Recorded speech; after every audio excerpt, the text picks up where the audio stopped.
तो पहला टॉपिक है वॉन न्यूमन आर्किटेक्चर। तो ये क्या चीज़ है देखते हैं। ये मैंने ना प्रेजेंटेशन बना के रखा है क्योंकि ऐसे इधर उधर से ढूंढने में ना बहुत टाइम जाता है ना। ये थोड़ा ऑर्गेनाइज्ड रहेगा तो अच्छा रहेगा। Correct? Can you hear me? Hello, ask to unmute. Anyways आगे बढ़ते हैं। तो वॉन न्यूमन जो है आर्किटेक्चर पब्लिश्ड हुआ था 1945 में and it's based on the stored program concept. stored program concept पे based है where instructions data and program data is stored in the same memory। तो 50 instruction रुपए स्क्वायर फीट। क्या सॉरी, कॉल आ गया था एक्चुअली, सॉरी। कोई बात नहीं। तो von Neumann architecture important exam point of view से, और ये 1945 में ये पब्लिश हुआ था and is based on stored program concept where instruction data and program data, यानी इंस्ट्रक्शन का जो डेटा होता है और प्रोग्राम का डेटा होता है दोनों सेम मेमोरी में स्टोर होता है। इसका ये कॉन्सेप्ट है। ठीक है। Basic building blocks of this architecture are CPU. पहला होता है सीपीयू। सीपीयू का काम है to interpret commands to be executed and generate control signals to instruct other units to perform operations. तो सीपीयू कमांड्स को इंटरप्रेट करता है जो एग्जीक्यूट होने वाले हैं और कंट्रोल सिग्नल जनरेट करता है ताकि दूसरे यूनिट्स को इंस्ट्रक्ट कर सके ऑपरेशंस परफॉर्म करने के लिए। मेमोरी यूनिट इंस्ट्रक्शंस और डेटा स्टोर करती है। IO devices input instructions and output of results। Connection structure input of instruction and output of result। ये इसमें कुछ गड़बड़ किया मैंने।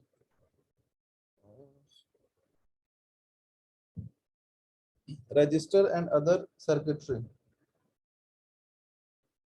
तो इसका ये डायग्राम है, इसमें दिख रहा है एक इनपुट डिवाइस है, इधर से ये मेमोरी यूनिट है, बीच में अरिथमेटिकल लॉजिकल यूनिट है, कंट्रोल यूनिट है, सेंट्रल प्रोसेसिंग यूनिट है।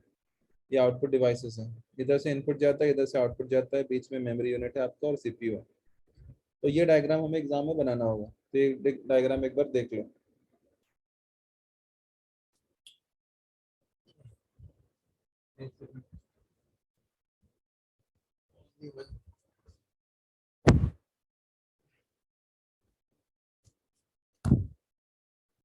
Operating system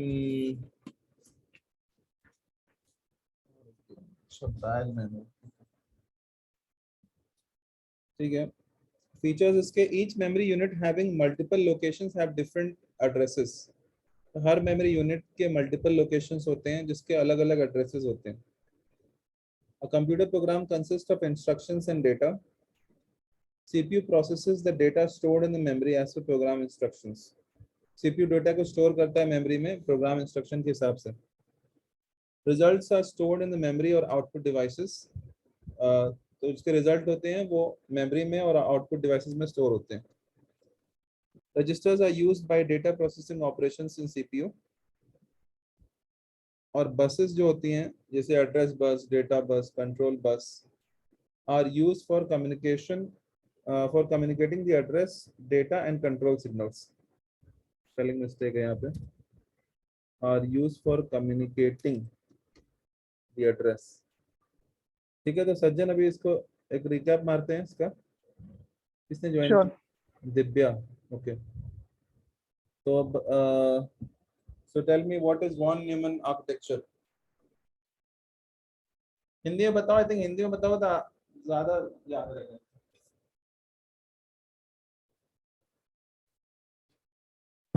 can you hear me Sajjan? Yes, I can hear you. Okay, can you? Okay, von Neumann architecture. Yes. It is based on a stored program concept where instructions, data, program data is stored in the same memory. Correct. Okay, cool. So it is based on stored programme concept. Instruction data और program data same memory में store होता है। Okay.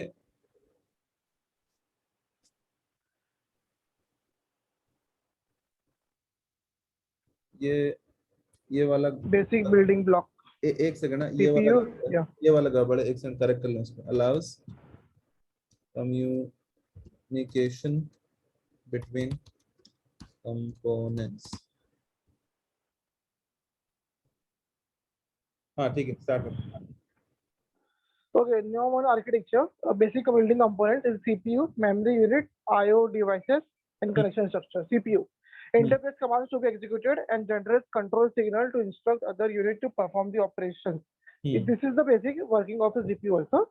Okay. Then memory unit stores instructions and data. Yes, memory unit is like a storage. I/O input output devices, input instructions and output of a result. Connection structure allows communication between the components, register and other circuitry. Okay, ये इसका map है। Input इधर है, इधर से input दिया, इधर से आउटपुट निकला, नीचे मेमोरी यूनिट है। बीच में सेंट्रल प्रोसेसिंग यूनिट से काम हो रहा है, अरिथमेटिक लॉजिक लग रहे हैं, एंड मेमोरी यूनिट में डेटा स्टोर हो रहा है। आउटपुट डिवाइस इनपुट डिवाइस से इनपुट आ रहा है और आउटपुट जा रहा है। ठीक है, तो अभी अपन एग्जाम में यही बना देंगे। ठीक है,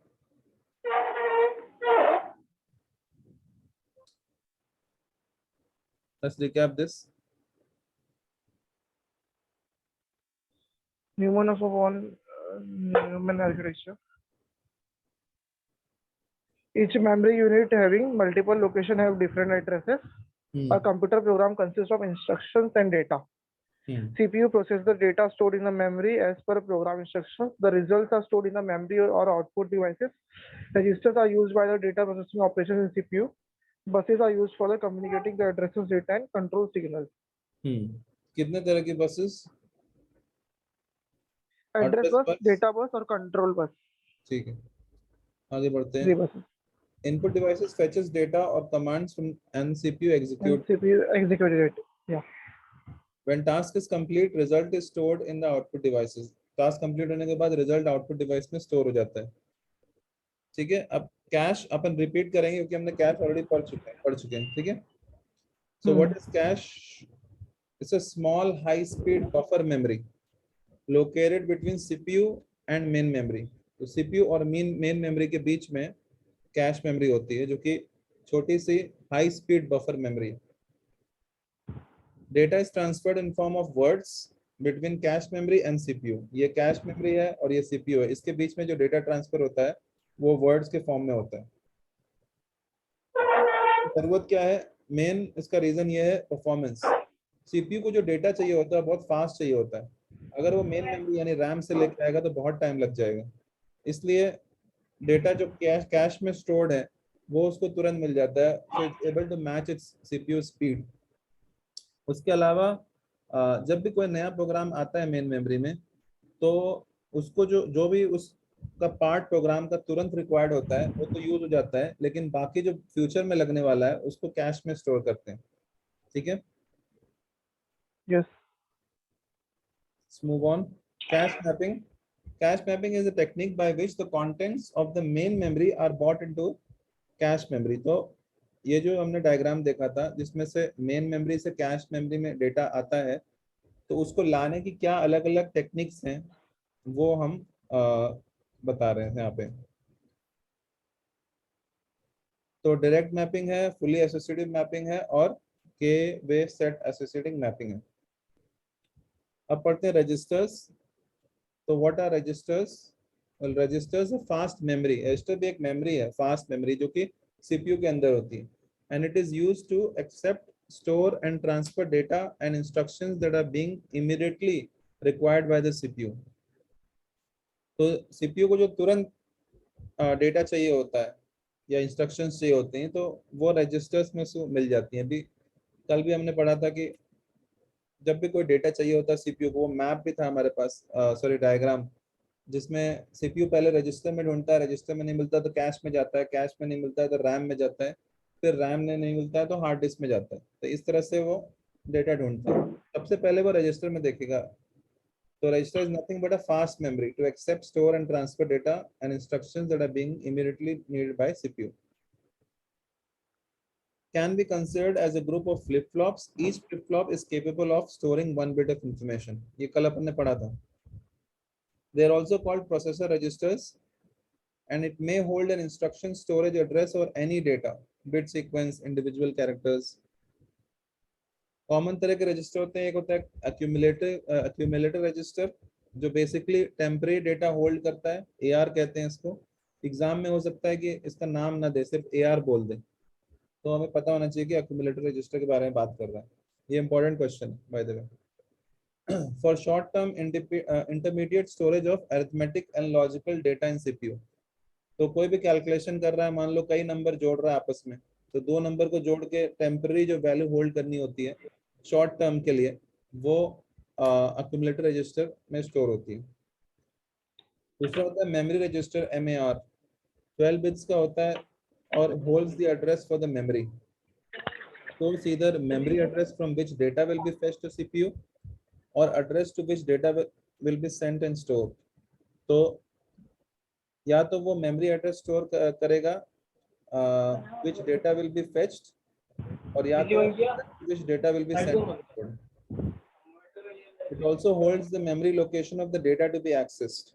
जो डेटा हम एक्सेस करते हैं उसकी मेमोरी लोकेशन भी स्टोर करता है मेमोरी रजिस्टर. तो बेसिकली मोटे मोटे तौर पे it stores the address for memory. Memory register reading और राइटिंग में भी हेल्प करता है. तो रीडिंग फ्रॉम मेमोरी के time data address by MAR is fed into MDR, and writing from memory के टाइम पे CPU writes the data from MDR to MAR. Program counter के बारे में क्वेश्चन आ सकता है, अलग से भी क्वेश्चन आ सकता है काउंटर्स क्या होते हैं. तो काउंटर बेसिकली होल्ड करता है इंस्ट्रक्शन का address. It holds the memory address or location of instructions being executed by the CPU at the current time. तो CPU काफी सारे इंस्ट्रक्शंस जो प्रोग्राम की होती है, मल्टीपल इंस्ट्रक्शन, एक दो नहीं कई सारे इंस्ट्रक्शंस होंगे, तो उसको एग्जीक्यूट करता है. तो पहली जब एग्जीक्यूट होती है और कंप्लीट हो जाती है तो वो काउंटर इंक्रीज होके इंक्रीमेंट हो जाता है 1 से. So once CPU is finished its current execution, the program counter increases by 1. This helps in faster execution of instructions, and it also helps us to track the execution points of the instructions. Track करने में help करता है execution points. Input register 8 bits. It carries input characters. It takes the data from the input devices such as keyboard, mouse, and carries the input characters.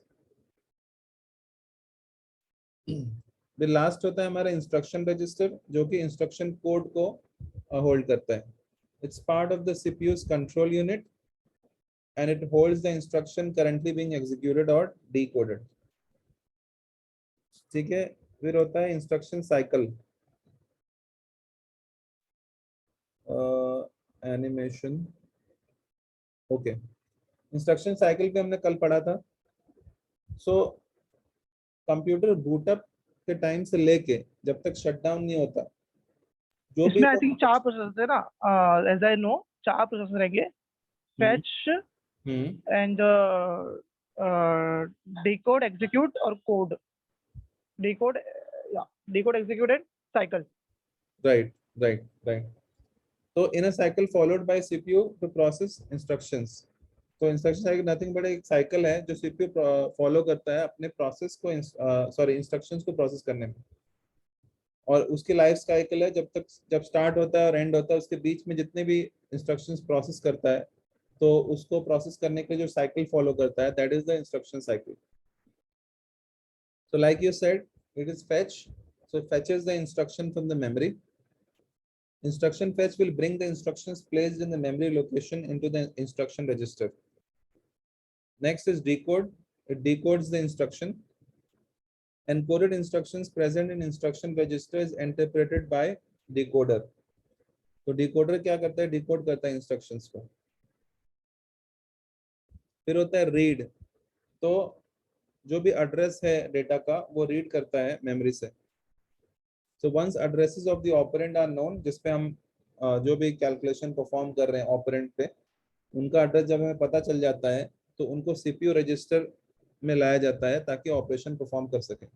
So once the address of the operand are known, they are brought into CPU register to perform operation. और last में होता है execute the instruction. So पहले fetch करेंगे, fetch the instruction from the memory, फिर decode the instruction and then read the effective address from the memory, bring it into the CPU register, and then finally execute the instructions. तो ये phases होते हैं. Exam में एक okay results are store in the local temporary location. तो ये आपकी cycle है, fetch, decode, instruction, read from memory and execute the instruction. Exam में इसी से रिलेटेड एक और क्वेश्चन भी आ सकता है, वो होता है interrupt. Interrupt means stop the ongoing activity. ये लिटरल मीनिंग, अगर डिक्शनरी मीनिंग आप देखोगे तो उसका मतलब है स्टॉप द ऑनगोइंग एक्टिविटी। जैसे भी हम मीटिंग ले रहे हैं, किसी वजह से ये मीटिंग स्टॉप हो जाए, जैसे कि टाइम खत्म हो गया तो मीटिंग हो जाएगी स्टॉप, तो that is the interrupt. The in computer an interrupt stops the execution of next instruction in an instruction cycle। जो इंस्ट्रक्शन साइकिल अभी हमने दिखाया था पीछे, ये जो चल रहा है कंटिन्यूअस लूप में, बीच में किसी वजह से अगर इंटरप्ट आया तो साइकिल ब्रेक हो जाएगी। An interrupt can occur due to several reasons। किस रीजन से ब्रेक हो सकती है? पहला, the program instruction itself causes an interrupt। वो खुद ही इंटरप्ट कॉज कर रहा है। जैसे division by zero occurs, result exceeds the limit. Memory की उतनी लिमिट नहीं है तो रिजल्ट कितनी ज्यादा हो गया कि वो ब्रेक हो गई, तो ये रीजन हो सकता है। इसके अलावा hardware generate memory errors, IO request wait, किसी यूजर के लिए इनपुट के लिए रिक्वेस्ट कर रहा है वो, और इसकी वजह से वो आगे नहीं बढ़ पा रहा है, इंटरप्टेड है, तो ये रीजन उसका हो सकता है। ठीक है, ये क्वेश्चन भी एग्जाम में आ सकता है, it's very important. Interrupt and instruction cycle.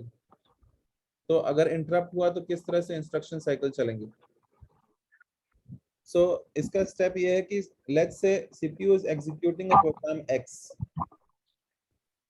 One second. Yes, let's say that CPU is executing a program X and is in the decode stage of ith instruction of the program। तो अभी हमने पिछले उसमें instruction cycle देखी थी ये। तो ये मान लो यहाँ पे डिकोड हो रहा है और इस पॉइंट पे हम बात कर रहे हैं CPU is executing program X and is the decode stage, decode वाले स्टेज पे है। ठीक है, assume an interrupt due to an event occurred at this time। let's say कि यहाँ पे इंटरप्ट अकर करता है, तो क्या होगा उस सिचुएशन में? CPU will wait until the ith instruction execution is completed, then stores the register value and PC, which has the address of I plus 1th instruction into the memory or special storage area। तो wait करेगा, जो भी ith instruction चल रही थी उसको complete होने का, उसका रजिस्टर वैल्यू सेव करेगा ताकि बाद में फिर से उसको रिज्यूम कर सके। Then CPU identifies the interrupt and execute the interrupt services program। हमने याद है कॉन्टेक्स्ट स्विचिंग भी पढ़ी थी, तो उस टाइम पे भी इंटरप्ट के बारे में पढ़ा था हमने। तो वो जब तक रजिस्टर उसको सेव नहीं करेगा तो बाद में उसको एग्जीक्यूट नहीं कर सकता। Then CPU identifies the interrupt and executes the interrupt servicing program till it's complete। CPU then runs the execution of the I plus ith instruction by restoring the register in the PC। मतलब जो जिसने interrupt cause किया था वो program execute होने के बाद वापस वो उसी पे चला जाएगा जो एग्जीक्यूट कर रहा था, और उसका रजिस्टर से उसका जो भी इंस्ट्रक्शन मतलब कहाँ तक काम हो गया था वो रिस्टोर करके उसको फिर फाइनली एग्जीक्यूट करेगा। After interrupt processing execution of the interrupt program is resumed. तो ये इसकी साइकिल है, ये एग्जाम में पूछेगा। यहाँ पे हिंट में दे रहा हूँ, यहाँ पे बोलेगा विद फ्लो चार्ट। अगर उसने फ्लो चार्ट वाला बोला तो ये डायग्राम बनाना है, और अगर सिर्फ उसने बोला कि इंस्ट्रक्शन साइकिल चाहिए तो पिछला वाला डायग्राम बनाना है। ठीक है, लेकिन फ्लो चार्ट से पूछ सकता है। तो यहाँ से स्टार्ट हुआ, फेच किया उसने नेक्स्ट इंस्ट्रक्शन, एग्जीक्यूट किया।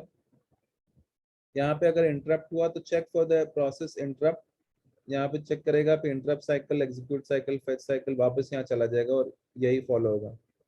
ठीक है, और यहाँ पे हॉल्ट हो जाएगा। तो ये इसका फ्लो चार्ट है बेसिकली। तो इसको एक बार रिकैप मारते हैं। तो ये तो हाँ, so let me see who wants to go। So Maya, you want to try?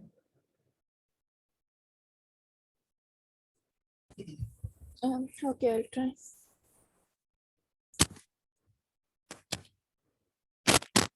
Can you hear me? Yes. Okay. Instruction cycle is a cycle followed by a CPU to process instructions. Yes. This cycle is followed from the time of boot up until it's shut down. Okay, great. क्या कौन कौन से phases होते हैं instruction cycle में? So there are 4 phases in the instructions cycle. The first is fetch, to fetch the instructions from memory. It will bring the instruction from the memory into the instruction register. Then decode the instructions. The decoder interprets the instructions, the encoded instructions. Okay, good. Then read the effective address from memory. Once the addresses of the operand are known, they are brought into the CPU register to perform the operations. Excellent. And the last one? Then last, execute the instructions. The instructions are executed and results are stored in local temporary locations. Excellent. Let someone else try now. Divya, you want to just explain this instruction cycle, just the diagram?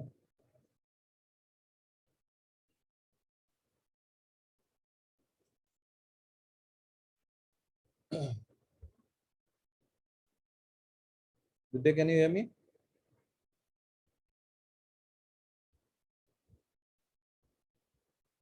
Okay, no worries.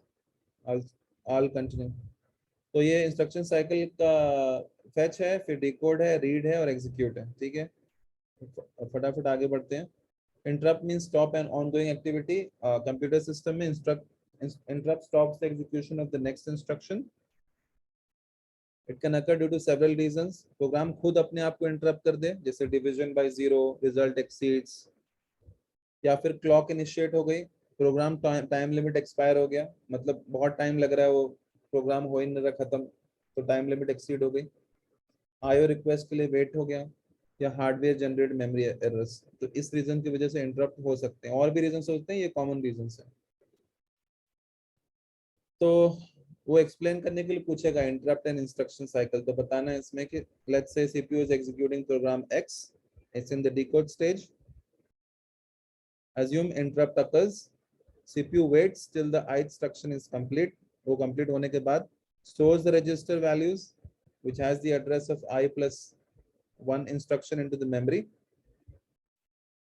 CPU identified the interrupts, execute the interrupt service program till it's complete, then returns to the execution of I plus 1 instruction by restoring register. मतलब पुराना जो next वाला चल रहा था वो restore करेगा और स्टार्ट करेगा. Then after interrupt processing, execution of interrupt program is resumed. इसका ग्राफ है, start, fetch instruction, execute instruction, interrupts enabled, check for interrupt, process interrupt, interrupt, execute, fetch, go back here, interrupt disabled, and this is halt. ये हमारा इग्नू के course में से ही है, ये वाला डायग्राम डाला है. Okay. अभी लॉजिक गेट्स का एक बार रिवीजन ले लेते हैं. तो 3 तरह के गेट्स होते हैं, basic gates, universal gates, arithmetic gates. तो who can tell me universal NAND और नॉर को यूनिवर्सल गेट्स क्यों कहते हैं? Anyone? They can be used to make any kind of logic circuit. Correct. They can even be used to make other gates such as and or not. इसलिए universal कहते हैं. Great. So basic gates में and है, और है, not है. And का मतलब होता है कि both needs to be true for the result to be 1, और में either of them needs to be 1 for the result to be 1, or not is just the reverse of the input. NAND is basically reverse of AND, NOR is reverse of OR. फिर XOR जो है वो एक special type of gate है, और XNOR reverse of XOR. AND means multiplication. यहाँ पे AND means दोनों जब तक 1 नहीं होगा आंसर 1 नहीं होगा. सिर्फ लास्ट वाली सिचुएशन में दोनों 1 है, दोनों इनपुट्स 1 है, इसलिए आंसर 1 है, बाकी में 0 है. 2 इनपुट है, आउटपुट है A डॉट B. और गेट में A प्लस B, दिस और this, either of the input needs to be 1, either or both, तो आंसर उसका मतलब रिजल्ट 1 होगा. नॉट गेट बेसिकली ये गलत डायग्राम है, इसको इग्नोर करना. एक्चुअली मैं चेंज ही कर देता हूँ, गलती से कॉपी पेस्ट हो गया. ये वाला जाएगा.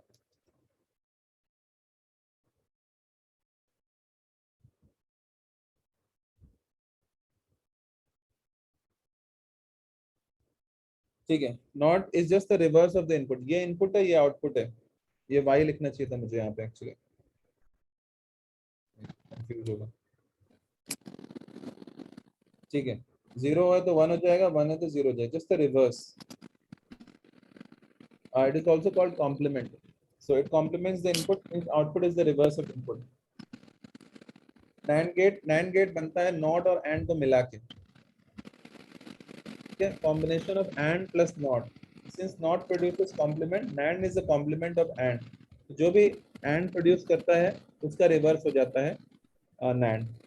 और इसको इस तरह से लिखते हैं A dot B complement. ऊपर जो बार लगाओ या फिर ऐसा लाइन खींच दो ऊपर, वो दोनों का मतलब सेम ही कॉम्प्लीमेंट ही होता है. और इसको इस तरह से बनाते हैं. ये दोनों क्लब हो गया तो ये फाइनली इस तरह से बनता है. ये यहाँ पे गोला और फिर ये NOR gate. NOR gate is basically combination of OR plus NOT. Since OR produces complement, NOR is a complement of OR. तो OR जो भी प्रोड्यूस करेगा उसका रिवर्स हो जाएगा NOR. A plus B complement को इस तरह से लिखते हैं. दोनों को यानी नॉट को और को दोनों को मिला देंगे तो इस तरह से बनता है. Somebody is not on mute. I'll mute that person. Let's move on. XOR gate. XOR is a special type of gate that can be used in combinational circuits such as half adder, full adder, and subtractors. Full adder. Okay. It gives 0 when both inputs are the same, else 1. अगर दोनों input same रहेगा तो ही वो 1 देगा. दोनों input same नहीं रहेगा तो 0 रहेगा. अब यहाँ पे दोनों इनपुट 0 था तो इसलिए 1 हो गया. दोनों इनपुट 1 था इसलिए 1 हो गया. बाकी सिचुएशंस में 0 होगा. ठीक है. ये भी कुछ गड़बड़ है यहाँ पे, कॉपी पेस्ट में गड़बड़ है. क्या था, कौन सा कर रहे थे हम? एक्सॉर कर रहे थे ना. हाँ एक्सॉर. ये XOR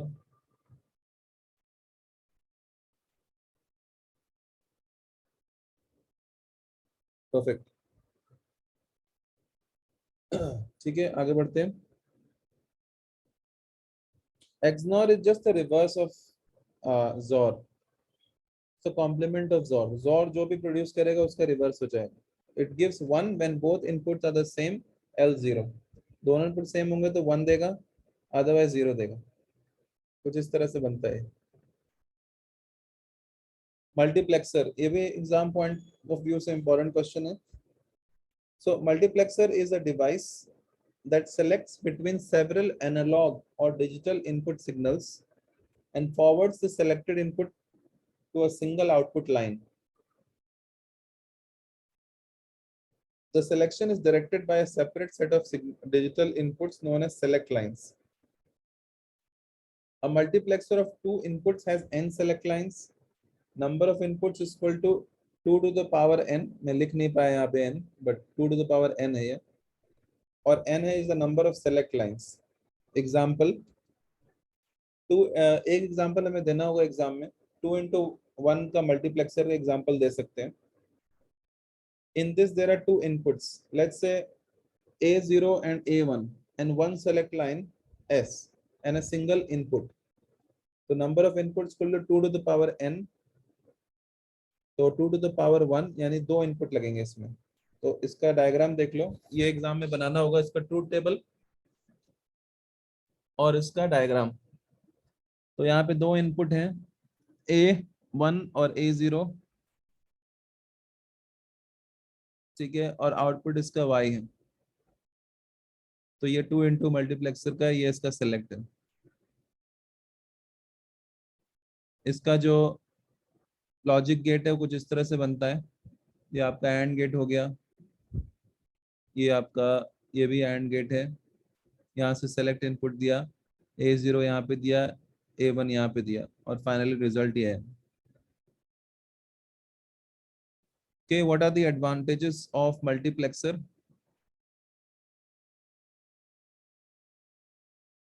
Multiplexer, also called data selector, and have several advantages.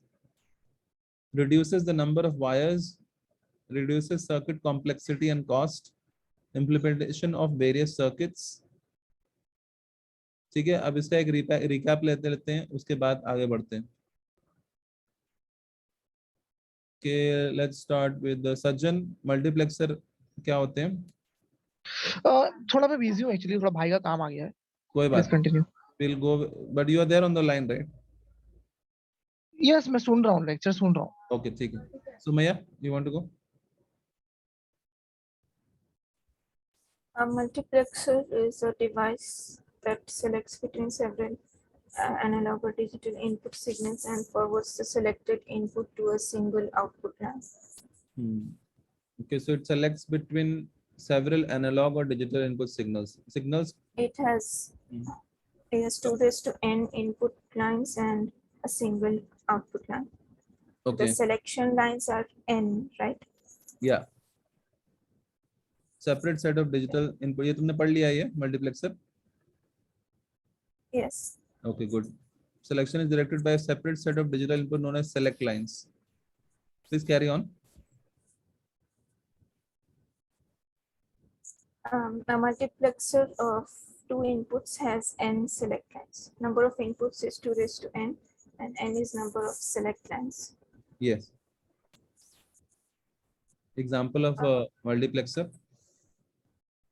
A 2-into-1 multiplexer. In this, there are 2 inputs, A0 and A1, and 1 select line S and a single input. Correct. Number of inputs is 2 raised to n. Yeah. That's 2. Right, 2 to the power 1 is 2. Excellent. तो दो input हो गए यहाँ पे, output हो गया, select line हो गया, ये इसका ट्रूथ टेबल है। ठीक है, ये अपना मल्टीप्लेक्सर का लॉजिक गेट है। Advantages, oops,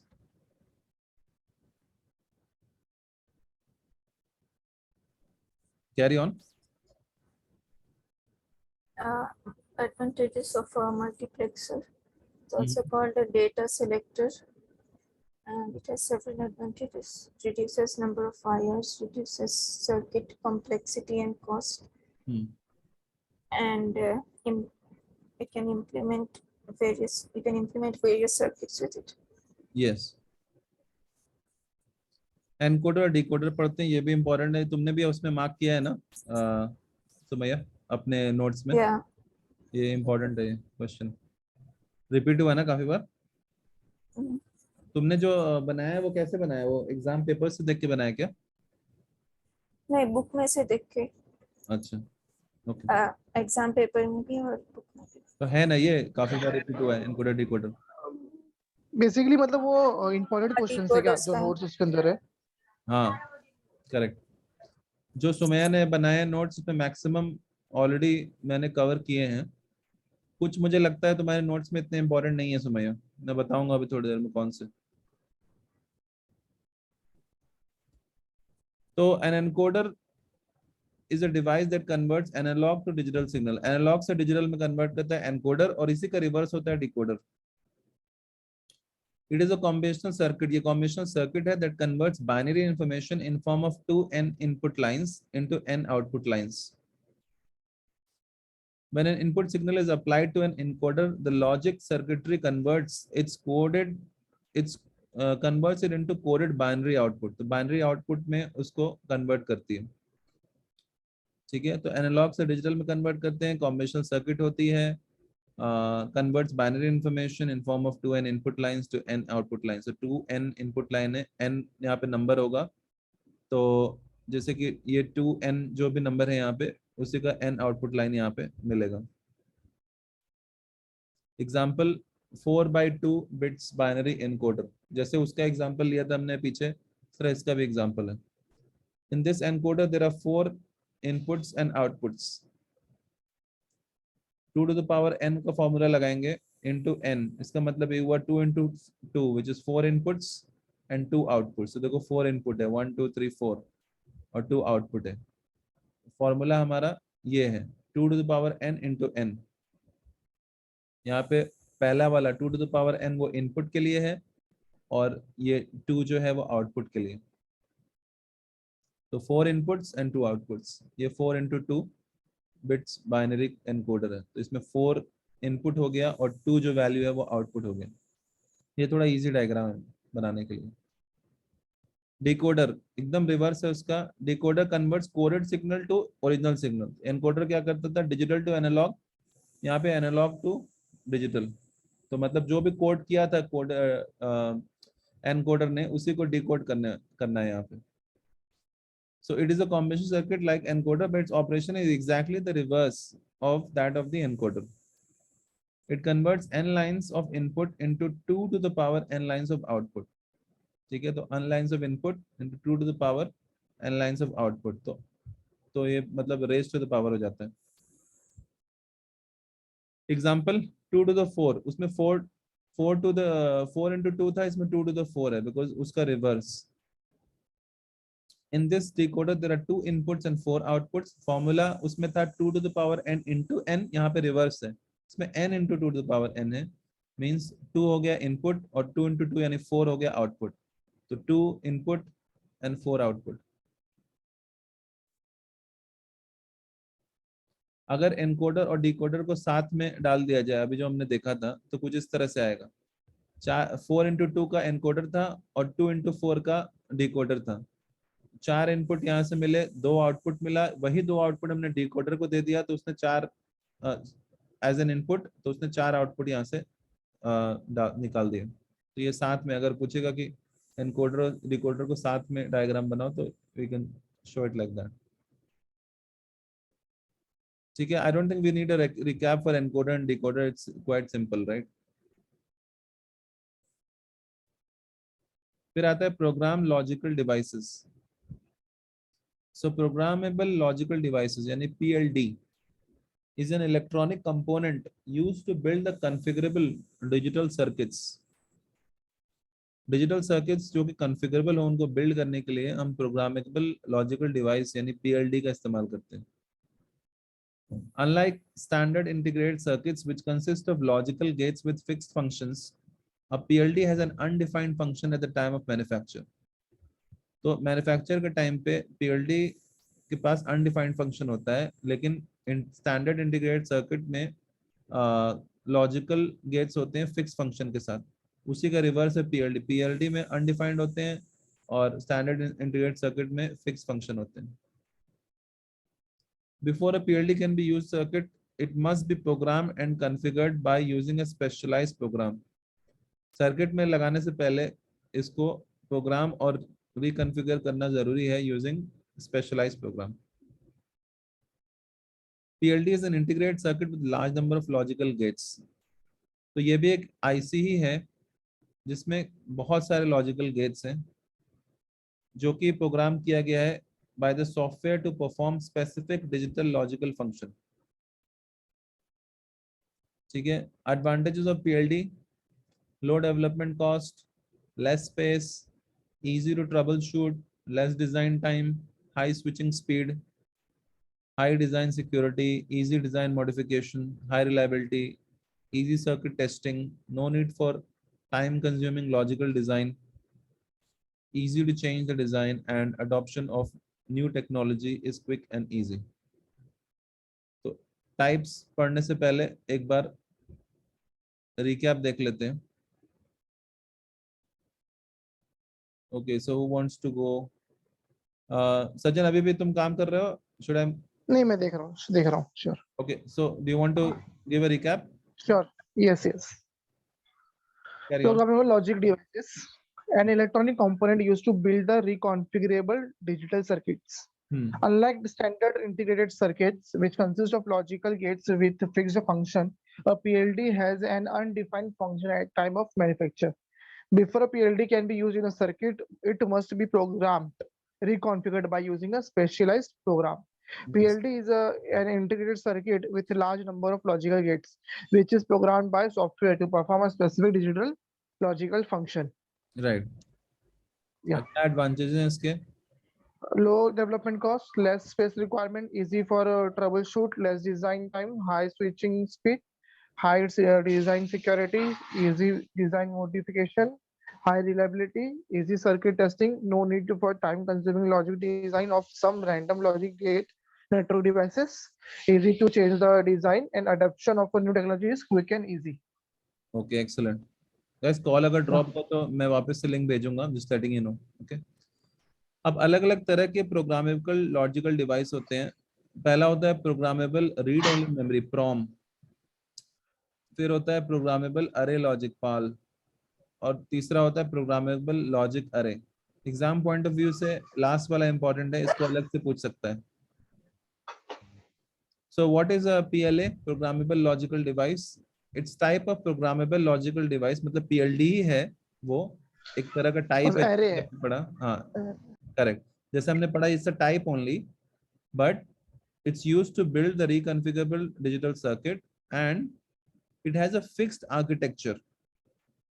A fixed architecture logic device with programmable AND gates followed by programmable OR gates. तो इसमें AND gates और OR gates मिला के combine करके बनाते हैं, जो कि programmable होते हैं वो. ठीक है, जैसे N inputs दिया, fixed architecture है तो fixed AND array, programmable OR array. ठीक है, और ये M आउटपुट हो गया. डायग्राम काफी इजी है, एंड अरे और OR अरे वो दोनों मिला के बनता है, तो हम ये डायग्राम बना सकते हैं. देयर इज एडवांटेजेस क्या है पूछेगा वो पीएलए के, तो there is no need for time consuming logic design of random logic gate networks. ये तुम एक्चुअली उसमें भी डाल सकते हो. तुम्हारा अगर वो पूछेगा पीएलडी के एडवांटेजेस क्या है, तो सेम तुम डाल सकते हो, बिकॉज ये उसी का टाइप है. दोनों जगह एडवांटेजेस यूज कर सकते हो. Both design checking and design change is easy. Layout is far simpler than random logic gate network, hence less time consuming. Makes the adoption of new technology quick and easy. For instance, when an IC fabrication technology is introduced, we can use previous design information with ease. Only the connection mask needs to be custom made. ठीक है, अब drop होगा call, तो अब हम counter पढ़ेंगे, तो I'll send you a link on the WhatsApp. Okay, see you in a bit.